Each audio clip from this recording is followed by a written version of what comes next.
Bowen McCoy, former managing partner at Morgan Stanley, took a trip through the Himalayas, a trek through Nepal that led him on a very long and very high altitude journey. He tells this story because it conveys, I think, a number of important ethical points. It raises a deep ethical question, really a series of deep ethical questions, not only about our obligations as individuals, but about our ability as groups to make ethical decisions. Part of what happens here is that each individual person is faced with an ethical dilemma. But part of what goes on is that a group of people, in extreme circumstances, are forced to make some hard ethical choices. And so McCoy's concern is not simply the ethical dilemma confronted here. It's not, in a way, that different from ethical dilemmas that moral philosophers have talked about for centuries. It's really the fact that it is a group that has to confront it that makes it especially significant. McCoy and his friend Stephen, an anthropologist, are the only two Westerners on this journey. They're accompanied by a series of Sherpas who help them up the mountain. They're climbing, ultimately, to the temple at Muktinath.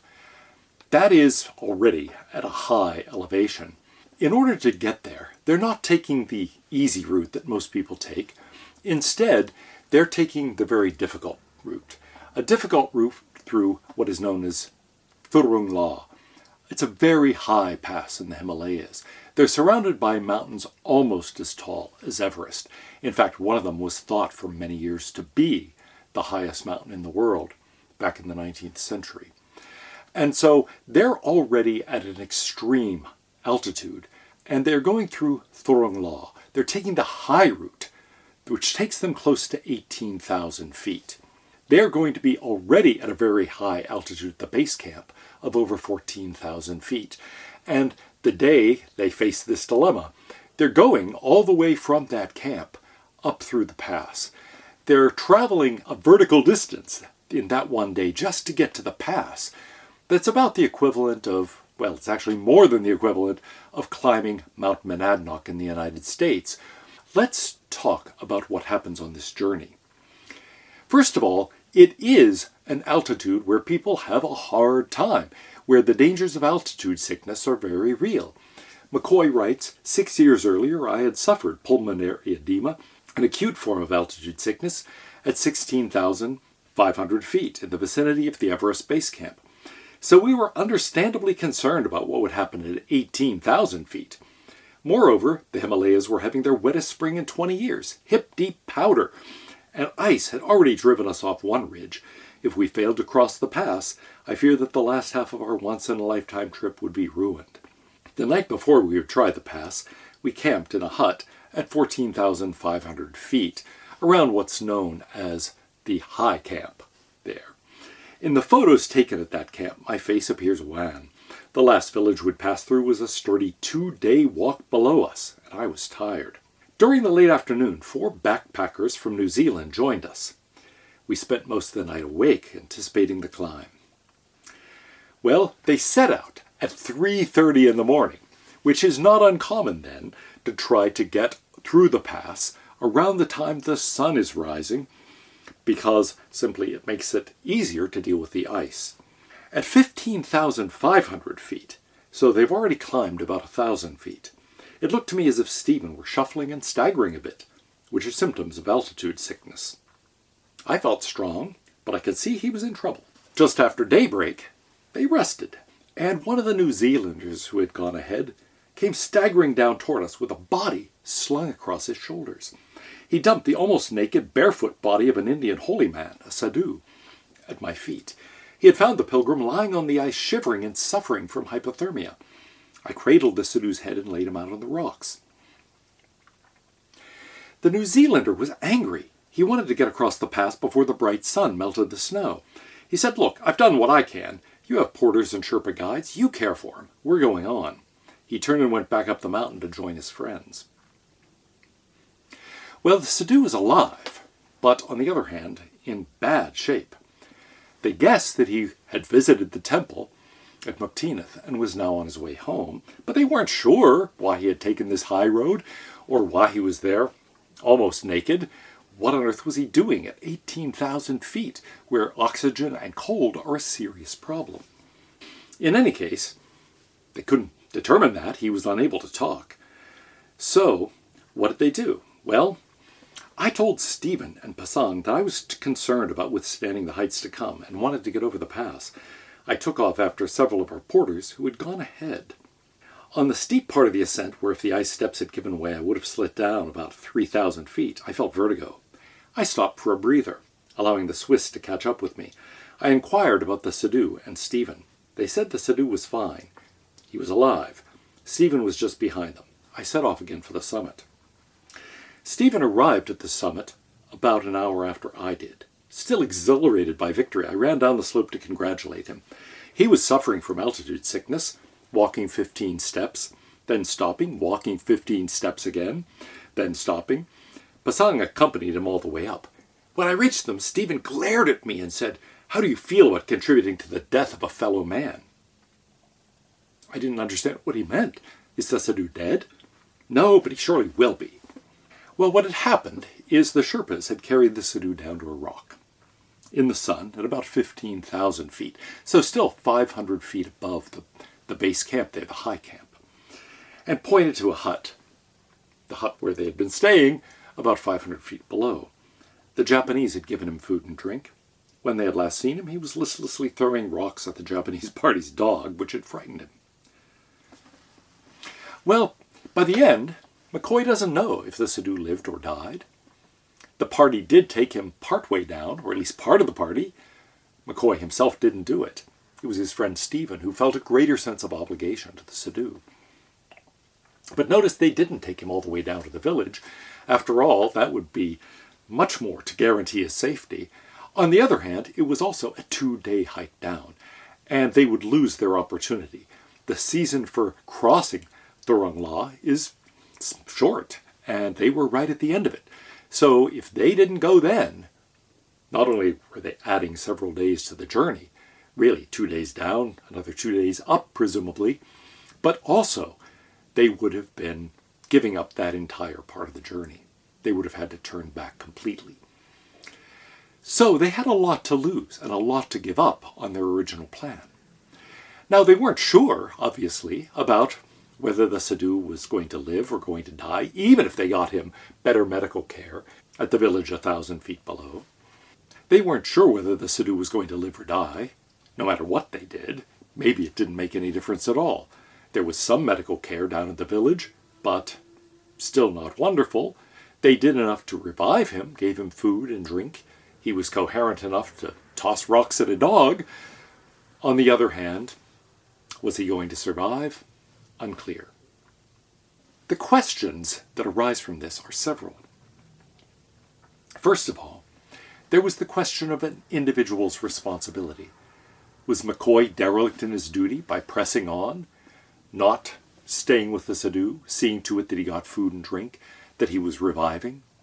Were they all somehow evading responsibilities by not taking him all the way down to the village and in effect giving up the last part of their journey? But there was also a group aspect to this decision. The group as a whole had to make this decision. It was a difficult thing to get across that pass. No individual could just do it alone, and so it was a question that a group of people had to confront. The Sherpas had already gone ahead, after all. They were there with a guide. Stephen decided to stay with the Sadhu and take him down a bit, at least far enough that he wasn't too far from the hut, from the high camp. But still, that was some help. He got him food and drink with the help of the Japanese exploring party. But on the other hand, it was still unclear whether he was going to live or die. McCoy had gone on ahead. Now, there is a question here then about individual ethics and what each of us has as responsibility for our fellow man. But there's also a group part, what he refers to as the corporate question. Not just corporate in the sense of businesses, corporations, but in the sense of any group of people, any body of people confronting a decision together. How do you do that? He said this is a good example of the breakdown between the individual ethic and the corporate ethic. No one person was willing to assume ultimate responsibility for the Sadhu. Each was willing to do his bit, just so long as it wasn't too inconvenient. But when it got to be a bother, everybody passed the buck to someone else and took off. Well, is that what we tend to do? Now, from one point of view, you could say, look, this is just how it's supposed to work. Each person makes a contribution. Each person does a little bit, helping him down this far, helping to see that he gets food and drink, pointing him down to the village where he can get more care, and so on. All of that is something. Each person did something, presumably, except the few who immediately went on ahead. Even the New Zealander who was angry about it still brought him down the mountain that far to be with another group of people. So each did something. But on the other hand, nobody took over full responsibility. Should they have? And now, the fact that the group wasn't sure what to do and was filled with some recriminations about what happened indicates that the group itself really had trouble making any decision together. Each individual person made a contribution. And you might say the group as a whole then ended up not doing too badly, at least gave him a chance. But on the other hand, you might say, well, yeah, but nobody really took the responsibility. Somebody, at least, should have given up the quest to go across the pass to the temple and instead turned back in and taken him down to the village.